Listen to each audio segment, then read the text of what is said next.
In the eye of the storm, you remain in control. And in the middle of the war, you guard my soul. You alone are the anchor when my sails are torn. Your love surrounds me in the eye of the storm. Embry was born on September 20th, 2014, and the day was a weird day.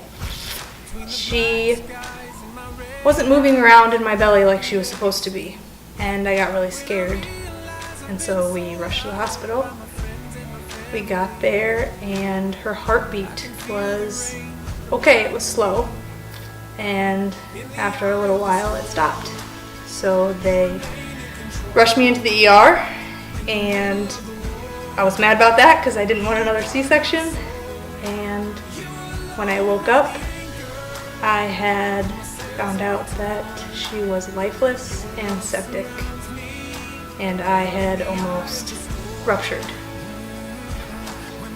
3 days prior to having her, I had gone in and thought my water had broke, and they sent me home anyway, saying that it hadn't. And so she had an infection and I had an infection, and they weren't sure if she was going to pull through. So I was mad at them for that. And NICU stays are bad. They're not fun. Not even a little bit fun for anyone that's experienced one. And that was our second one. It's one of those things that you're supposed to be happy about. You're thankful that everyone's alive and everyone's okay.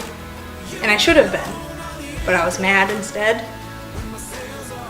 The doctors and the nurses, I felt like they took my joy away. They took my birth plan away. You know, the birth plan that you write up and type and give to the doctor.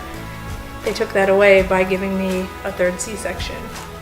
After a year, 1 year to the day, September 20th, 2015, we walked into the church doors and sat down for the sermon, and it was on forgiveness. And Pastor Matt had us write down who we needed to forgive and throw it at the foot of the cross. I was so impacted by that, and it was powerful for me. God provides us peace, and I wasn't looking there for peace.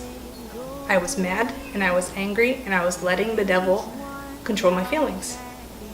He was stealing my joy. After feeling more at peace and learning that piece of the puzzle that I hadn't figured out yet, when you live on a one-income family, that can be tough. And Jeremy was constantly stressed out over having work, having enough work, having to provide for his family. And what I learned from that has poured over into him, and he has become another prayer warrior by praying about those things instead of stressing out over when your next paycheck or when your next job comes in.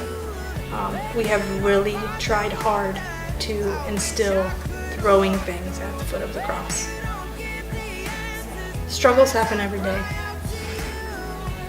Our stuff, our baggage happens every single day. And it's easier said than done to just say, hey, I'm going to pray about this, and that's it. But if you can honestly, in your heart, believe that God already has your book written and He is in control, then peace really does come a whole lot easier.